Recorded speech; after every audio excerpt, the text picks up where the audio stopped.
이번 교통사고를 두고서 제기되는 의문점 가운데 하나는요, 어떻게 이렇게 많은 사상자가 발생했느냐는 겁니다.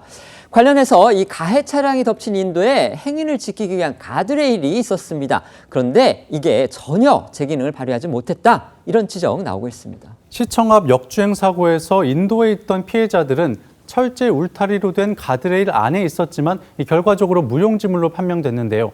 그 이유는 방호 울타리는 이 보행자의 무단 횡단을 막는 보행자용과 차량 이탈을 막는 차량용으로 나뉘는데 사고 현장에는 보행자용 울타리가 설치돼 있었기 때문입니다. 이번 사고로 직원 2명을 떠나보낸 오세훈 서울시장도 현장에서 이를 확인하고 개선 필요성을 지적했는데요. 서울시는 차량 진입을 막는 기능이 없는 보행자용 가드레일을 차량용 가드레일로 바꾸는 안을 검토 중인 것으로 전해졌습니다. 사고 발생 이후에 경찰 수사상의 허점도 도마 위에 오르고 있습니다.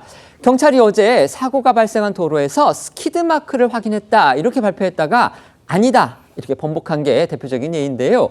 스키드 마크, 시청자분들도 다 아실 겁니다. 이번 사고의 쟁점인 이 급발진 여부를 가릴 수 있는 아주 중요한 단서로 지목이 되는데 경찰이 허술함을 보인 겁니다. 네, 경찰은 어제 이 브리핑에서 가해 차량이 차량 2대와 충돌했던 이 마지막 사고 지점과 마지막 정지 지점인 이 시청역 12번 출구 앞에서 스키드 마크를 확인했다라고 밝혔는데 이 스키드 마크라는 거는요, 이 자동차가 급브레이크를 밟았을 때 도로 표면에 생기는 이 타이어 흔적입니다. 그러니까 스키드 마크가 있었다는 거는 이 운전자의 급발진 주장과 달리 브레이크가 제대로 작동한 정황을 경찰이 확보한 것으로 해석되는 그런 상황이었는데, 그런데 경찰은 이 브리핑을 마치고 30분쯤 뒤에 이게 스키드 마키가 아니라 부동액이나 엔진오일, 냉각수 때문에 생긴 기름 자국이었다 이렇게 이제 당초 발표를 번복해서 논란을 불렀습니다.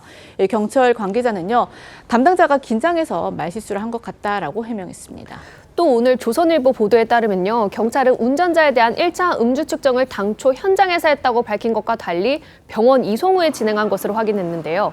경찰 관계자는 사고 현장에서 운전자의 부상이 심각해 음주 측정을 할 수 없었다며 혼선을 드려 죄송하다고 밝혔습니다.